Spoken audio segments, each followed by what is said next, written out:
उमरिया। प्रिय विद्यार्थियों, आप लोगों का YouTube के सूर्या मैथ क्लासेज में हार्दिक स्वागत है। आप लोग बीजगणित में क्वाड्रेटिक इक्वेशन पढ़ रहे हैं, जिसमें हमने आपको साधारण प्रश्नों का हल गुणनखंड द्वारा और पूर्ण वर्ग बना करके बताया था।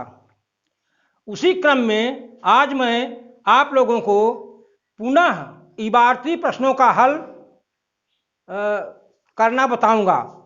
अब इसको आप चाहे पूर्ण वर्ग बनाकर हल करें और चाहे गुणनखंड द्वारा हल करें, जिस प्रकार से आपको सुटेबल दिखाई पड़ता है उस विचार करें। ये प्रश्न हमने प्रश्नावली 4.3 के एनसीईआरटी वाली पुस्तक से लिया है और इसका प्रश्न जो है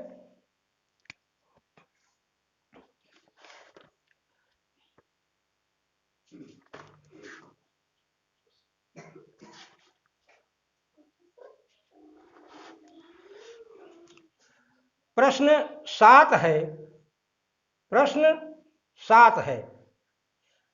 प्रश्न क्या है? दो संख्याओं के वर्गों का अंतर 180 है। छोटी संख्या का वर्ग बड़ी संख्या का 8 गुना है। दोनों संख्याएं ज्ञात कीजिए। इस प्रकार का प्रश्न है। तो इसके लिए कैसे हल करेंगे? हमको छोटी संख्या और बड़ी संख्या ज्ञात करना है। तो पहली शर्त के हिसाब से पहले हम मान लेते हैं, मान लिया छोटी संख्या x है। तो प्रश्न कह रहा है कि छोटी संख्या का वर्ग बड़ी संख्या का 8 गुना है, माने छोटी संख्या का वर्ग में के बराबर हो जाएगा 8 गुणित बड़ी संख्या। अब तो माने x स्क्वायर बराबर हो जाएगा 8 गुणित बड़ी संख्या। तो बड़ी संख्या बराबर हो जाएगी x स्क्वायर बटे 8। ये बड़ी संख्या हो गई x स्क्वायर बटे 8 और छोटी संख्या हो गई x। अब दोनों के वर्गों का अंतर 180 दिया है। प्रश्न कह रहा है दोनों संख्याओं के वर्गों का अंतर 180 है। इसका मतलब हुआ कि बड़ी संख्या का वर्ग ऋण छोटी संख्या वर्ग बराबर हो जाएगा 180।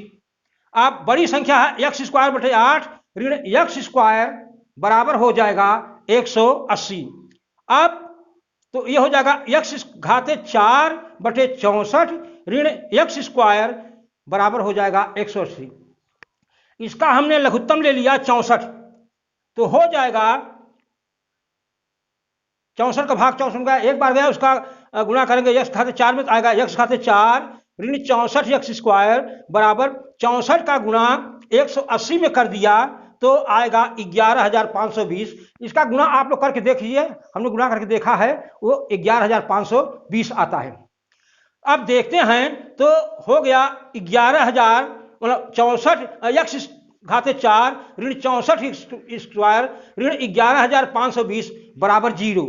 ये हमारा बन गया क्वाड्रेटिक इक्वेशन।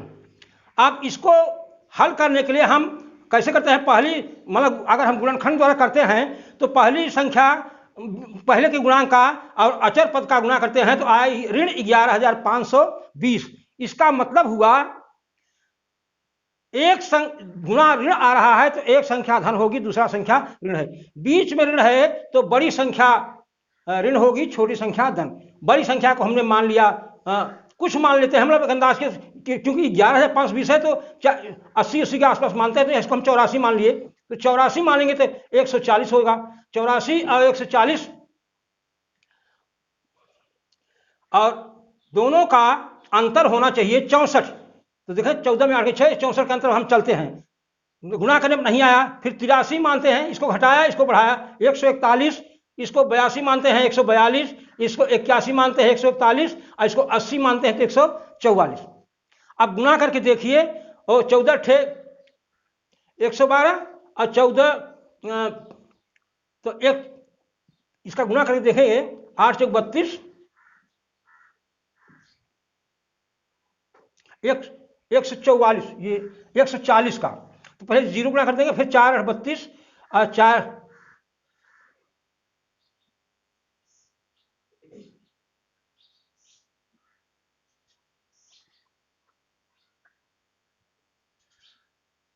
यहाँ पर थोड़ा भूल है, इसको देखिए आप। ये 42 143 होगा तो यहाँ पर होगा 144।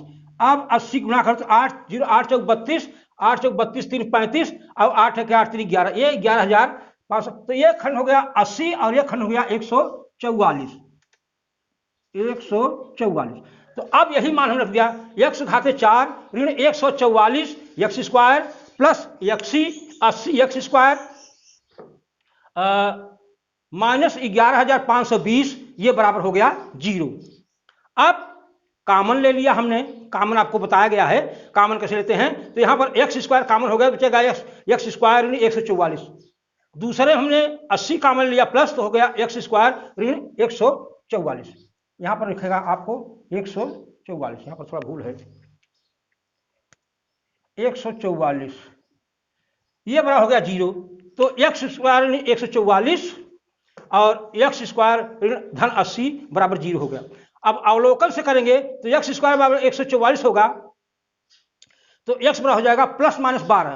तो माने छोटी संख्या चाहे धन 12 हो और चाहे ऋण 12 हो, और या एक्स स्क्वायर बराबर ऋण 80 होगा, तो इसका वर्गमूल, क्योंकि ऋणात्मक संख्या है तो इसका वर्गमूल नहीं होगा, इमेजिनरी होगा, काल्पनिक मानाएगा, वो मान्य नहीं है। तो जब छोटी संख्या धन 12 होगी तो बड़ी संख्या हो जाएगी एक्स स्क्वायर बटे 8, माने धन 12 गुणित धन 12 बटे 8, माने 12 बार हम 140 में 8 का भाग दें 16 अट्ठे 18 अट्ठे 144, इसका मान आ जाएगा 18। और जब छोटी संख्या ऋण 12 होगी तो भी गुणा ऋण 12 गुणित ऋण 12 बराबर धन 144 आएगा, और उसमें 8 का भाग देंगे तब भी 18 आएगा।